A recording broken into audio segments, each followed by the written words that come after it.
以善相拥，平凡不凡。大家好，我是李云霄，我在《钱塘里》中饰演方小米。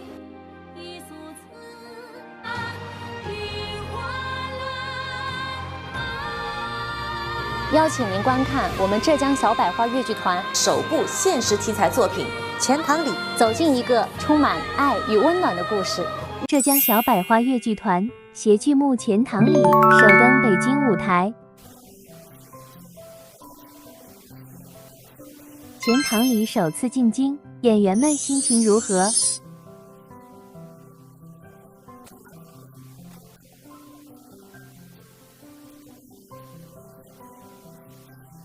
作为演员本身，我肯定会有点兴奋哈，因为也是开年首场演出，然后呢，也是带着这个我们这个新创作的一个现代戏来北京，其实是会有很多期待的，当然也会有一份紧张。这份紧张就是因为我是青年演员。回家的方小米内心纠结挣扎，一夜无眠后决定回医院担责，由此展开的关于两个家庭之间的故事。首次在舞台上演绎现代剧的演员们，又会在表演上做出哪些调整呢？在我演过《钱塘里》之后，我觉得其实演现代戏会比演传统戏演员本身的体验感会更强，就是讲的直白一点，就会更刺激、更爽一点。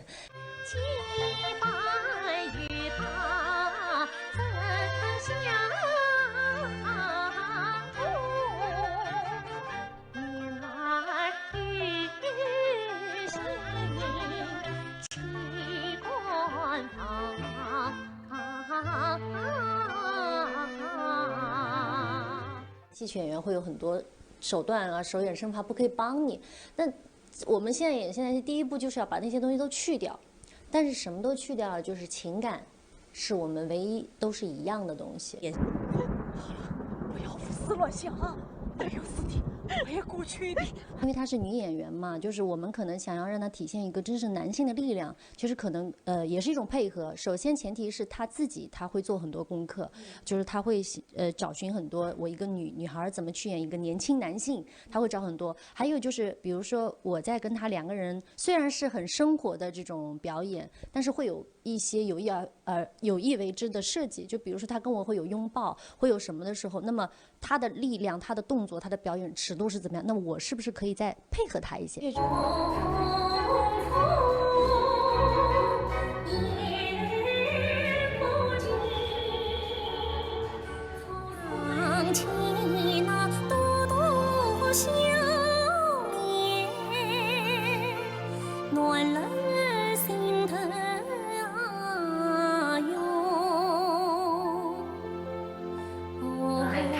这次能和钱塘里一起来北京演出，今天晚上的演出是我们开年的首场演出。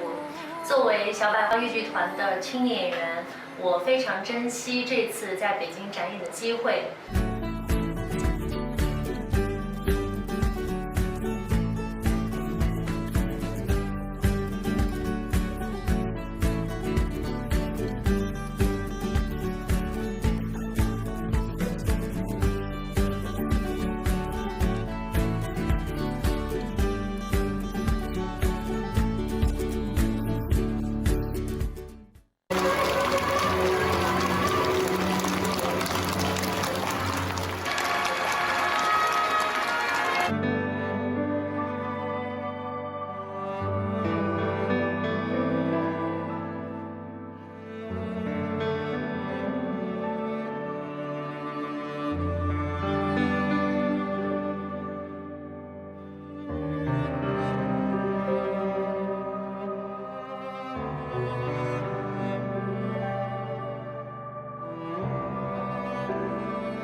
最后为大家介绍的就是优秀的青年越剧演员，也是本剧的主演李云霄，欢迎。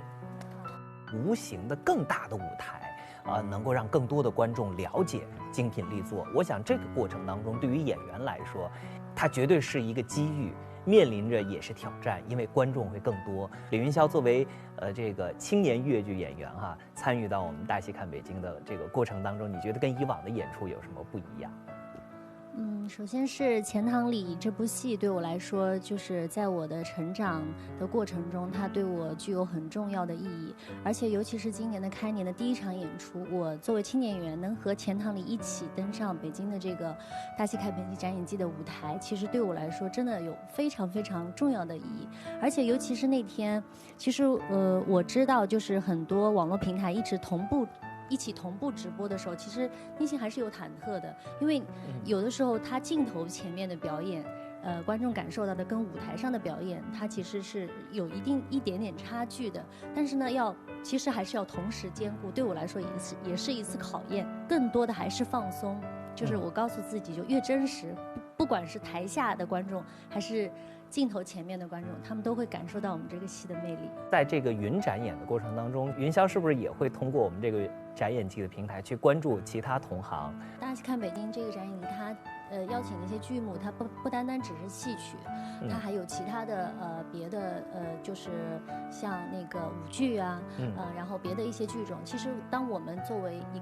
作为一个越剧演员去看的时候，看别的剧种，看别的舞台作品，其实他的表达方式，在舞台上的那种每个演员，不管是舞蹈演员，他的那种张力，其实都可以被我自己吸收过来，用在我今后的舞台作品中。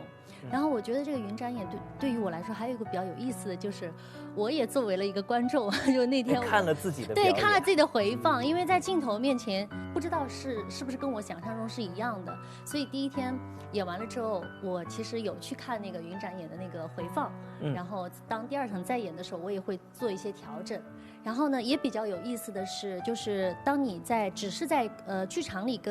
演完了之后，跟观众他还是相对来说有距离的，观众们可能看完也就离场了。但是当天我很惊喜的，也是很意外的是，我的社交的平台后面，我收到了私信和收到了很多他们的留言，都是我们观看了云展演的那些戏迷朋友们的留言，还有很多是没有看过我们戏曲、没有看过我们越剧的很多年轻观众的留言。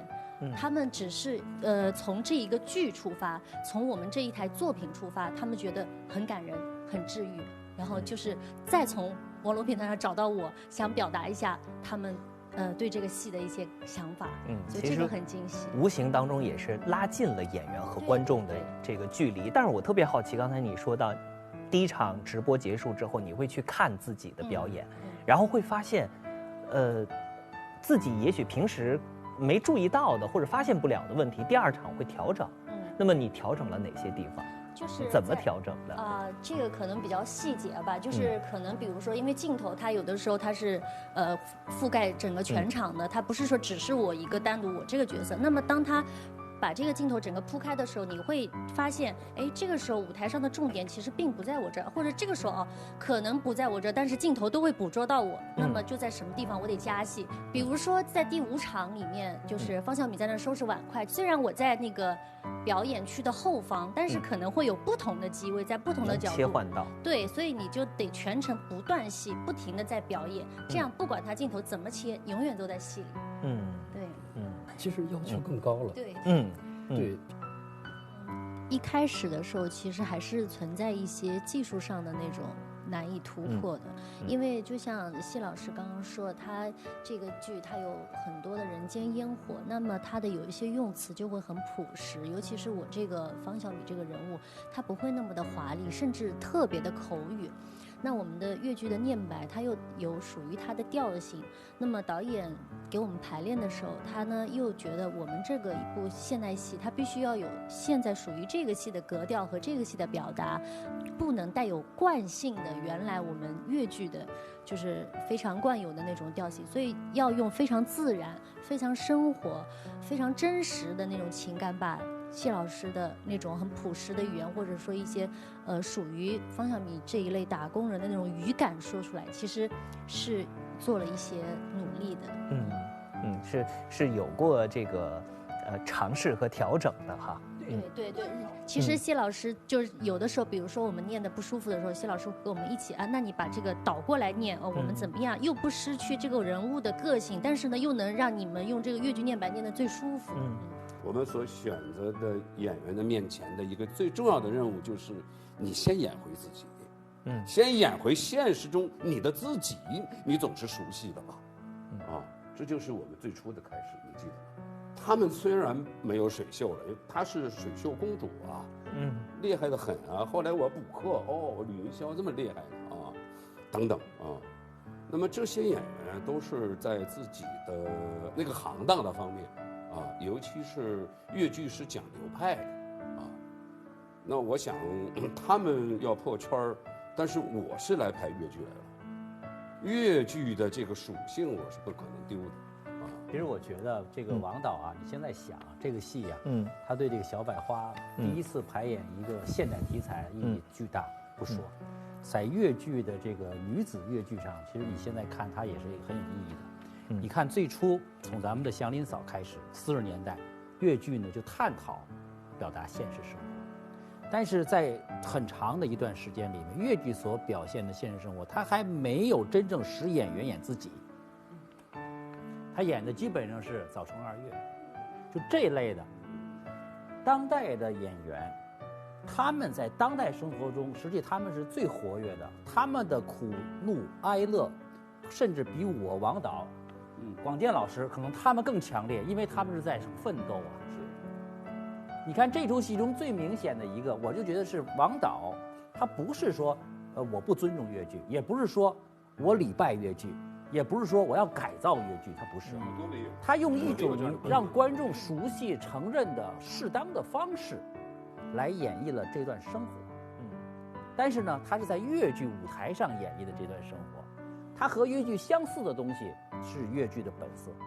他离开越剧，或者说以前越剧你见得少的那种表达方式，它是一种自然的故事和人物的延伸。我认为这就是一种创造。最明显的，我就看这个李云霄，我越来越想什么呢？就是你看他这种台上的2点让我印象很深。我们天天看戏，实际上在戏曲舞台上，演员他人物情感是很难有贯穿性的。他在这个戏中，他这个人物基本上，如果不是话剧导演，不是像严嵩导演这种要求的话，他这个人物，他基本上就是演他那种真实是相对的。情感它不是很贯穿的。第二个，他的动作，真正你释放了他。你比如他那个本身的，刚才我怎么觉得你在台下，比在台上显得高一点啊？他说我台上是一个忙忙碌碌的方小米。所以你看他那种肢体，他这种跳跃性的动作啊，包括他那种很麻利的那种东西，在传统戏中。或者说塑造的需要很准确，非常准确。所以我觉得这个戏呢，它等于释放了演员或者提升了演员创造角色的多样性，和自觉性。所以导演在选定角色的时候，就比如说哈，角色都是他选的。我不了解，角色全部都是他选的。那我就问他，我说有方小米，他说有。后来很久了，我说你把他照片发给我，发过来的都是传统戏，我根本找不着方小米的影子。我说坏了，这是方小米吗？其实我特别导演刚来的时候也是看到2位。对于演员来说哈，云霄也是第一次挑战现代戏。我不知道你在接到这个角色的时候，对于你来说是一个什么样的感受哈？当时就是完全不知道东南西北，只知道要演一个外来的打工者。然后我在想，打工者该怎么演？他怎么走路啊？他怎么上场啊？我拿到这个本子，但是导演吧，他特别鼓励人，他也没见过。看了我跟导演对视的第一眼，我呢紧张，我就把头低下去了。你很方小米哦，我心里想，我很方小米，我哪里方小米？就是导演很会鼓励哈。对，导演他鼓励我们，你很方小米，就这么一句话呢。首先，让我这心里面我觉得好哎像很像解压了。我这个浮躁的心，我就首先放下来了。我想导演说我像啊，哦，那我看看剧本，但是我看了之后我还是不知道该如何下手。那导演就是很感谢他，就给了我一个很好的方法。他说你别紧张啊，那个你回去就这样看剧本，你就给自己标出来，你看看你上场多少次。回去之后第2天他问我，你昨天回去看了没有，数了没有？你上场？我说17次，挺好的。那你看了没有？17次你分别干嘛？他其实就是想告诉我，不要去管你怎么演，你先上来你在干嘛，你得先知道。就是说你这场你是上来你是害怕，那你就是害怕；你这场是撞人，那你就撞人。你先不要管这么多，就是导演说的，先让我找回自己，找回那个真实的人。对，这个是我最开始的时候，最难的一个心情吧，是在导演这样的一步步那种。鼓励下，然后才进入了正式的这个创作。然后还有就是通过这个戏，就是提高了我们演员本身对创作角色的一种主动性。一开始的时候，导演他不示范，他一点都不示范。然后呢，有一场戏就是亭子间他没有钱了，没有钱的时候，导演说你演吧，演吧。那我也就拿着唱腔我就演了。导演说我演完了一遍，他说你演呀，我演了呀，你演呀。我演了呀，他说他的意思就是你不能停。他说你过门的时候为什么不演啊？你过门你就在那等过门了吗？这就是我们之前演戏曲的时候，过门的时候他可以等，他可以延伸，他可以撑在那儿。就我们传统的那个表演方法，他只要等在那儿，停在那儿，他只要内心在等着，不用给新的东西就可以。但是现代戏不行，他观众的审美的时间他就这么多，因为他没有别的身段技术，没有水袖可以再让他有新的刺激。那唱完这句你没了，你也就是一个真实的人在那，你还想让观众看什么呢？那就是在过门里你得继续演一个真实的人。而且其实导演有一句话其实也是挺点醒我，他说你必须得生活在这个舞台上，你迈上这个舞台你就生活在上面，你不是在演戏，你得生活在什么？你演保姆要干嘛你自己去想吧。就是他会给我很多的空间，告诉我该怎么做。然后呢，导演也特别爱护我们这种，场上碰撞出来的第一灵感。他说：“哎，你不要多演，你今天这样就可以了。”就是他会让我明白，作为演员的最大的快乐和最难能可贵的是什么。就是真正找到塑造人物的方法和他的，就像发动机一样，他最初应该从哪里先发力。就是我通过钱塘里，我才明白，可能我再回去演传统戏，我跟原来演传统戏的质感会完全不一样。所以这个导演呢，他做了很多这个戏之外的工作，所以你请值了，请得很值，很值。必须这样才能完成给我们的任务。导演最讨厌看见我们在台上就是，哎，你把你的手不要这么摊着，你给我放下。放下就没动作了呀，那怎么办？只能靠内心，就逼着你非得从里面。当你内心情感丰富了之后，你自然而然会有一些自然的动作。所以王导，您让水袖公主这个受委屈了，后来才知道委屈他们了啊。但是你知道吗？他们演得很美。想跟云霄聊一聊，作为演员，在唱腔上来说，会有一个很大的挑战的地方是哪里？还是情感的问题，尤其是当你要唱之前，还是不能起范儿。就你我要唱了，你就进入了那个唱的状态，不行，我没在唱，我还是在说话。就是可能那个唱里面要有很多的语气，比如说那个第6场，方晓敏一个人到钱塘江边来自我倾诉的时候，那场戏开头几句，唱，那其实有点像说。但他说着说着他就唱起来了，唱着唱着他有几句导板的时候，我也是通过这几场，我突然把那散板的前面几个字我重复了一遍，又像在说，就是要有这样的真实性。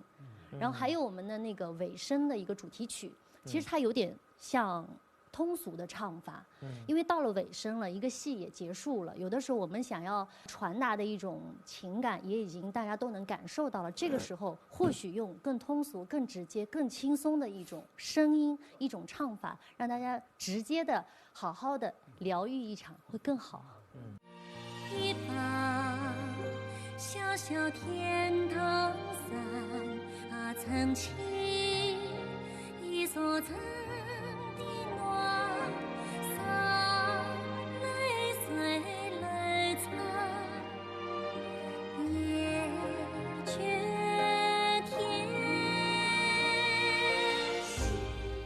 说到这个云霄在剧中创作这个人物的时候，生活当中你有接触过类似于方小米这样的打工者吗？也是在这个创作的过程当中，有一天排练结束的时候，我印象比较深刻啊。晚上，也比较晚了，然后呢，我就是排练结束之后回家路上的时候呢，我就经过一个料理摊，就是那种安徽料理，炒粉干啊那种。哎呀，我想买一个吧，我下车了我就买，买完之后呢，我下意识的看了一下这个，就是老板娘摊位的老板娘。我看他那个麻利劲儿啊，然后旁边都是人，哎，这个多少有条不紊，然后呢那个状态，那个脸上啊，就是因为他们是一直是露天工作的嘛，那个脸上呢皮肤干干的，但是红红的，就是那种生命力，会让我突然想到，哎，可能小米也是这样。其实他很壮，跟我的体型完全不一样。我觉得其实方小米并不一定就是我这样，但他身上就是透露出来的那种生命力，我觉得其实方小米在这个剧中。可能他所要传达的，他在这个戏中，他存在的意义，可能就是要展现这种生命力。然后还有一个细节，就是我要完一份炒粉干之后，我说我再来杯可乐吧。然后他回头叫了一句：“那个什么谁，把那个给姐姐拿一瓶可乐。”后面有一个小女孩，我看了一下，她趴在那写作业。哦，好的，笔放下给我，姐姐呢这个给你，然后也没看我，这个在这里，然后好又去了。我又看了一下，怎么还有一个小孩子？天哪！我就觉得这不就是小米吗？就是我会觉得，其实可能这种他们那种生活，看着好像是在露天，是很辛苦，但他们内心对生活的那份热爱和那种生命力，是很值得我个人或者说很符合我们这个剧所去传达的一种精神的。也是导演早2天的一句话，就是说我们可能去传达一种善，去传达一种爱，但是作为我们演员本身，不是就是说要把自己固定在那个我就是善，我就是爱，而是要把我们人最本真的情绪、最本真的那一面去表现出来。当你恐惧的时候，你就是恐惧；当你紧张忐忑，你就是紧张和忐忑。你只有把你自己都撕开来了，你才能活出，在生活中也一样，在台上表演一样，你才能活出那个最本真的你自己。当我遇见方小米，当我演了方小米之后，让我对我自己生活的一种思考，也是有成长和帮助的。我也会去想，就是我们这么忙碌，到底是为什么？什么才是可爱的灵魂？云霄作为青年的粤剧演员的代表过去就有很多自己的粉丝，所以我不知道在演出的过程当中有没有跟你的这个互动让你印象特别深刻呢？我很幸运，就是通过小米让我收获了很多关爱我和支持我的人。不说是之前那些本来就看过我们传统戏的那些戏迷朋友，他们首先是怀着一份期待，有的呢甚至是紧张，会觉得哎呀你演现代戏，他们也会不知道你到底会怎么样。但是来看了之后，更多的还是为我高兴，或者觉得哦，原来你们小白花，你们演出来的现代，你们这一代人传达出来的舞台上的感觉是这样子的。然后我更欣喜的呢，也是尤其比如说这2天的云展演，就是很多来不了北京，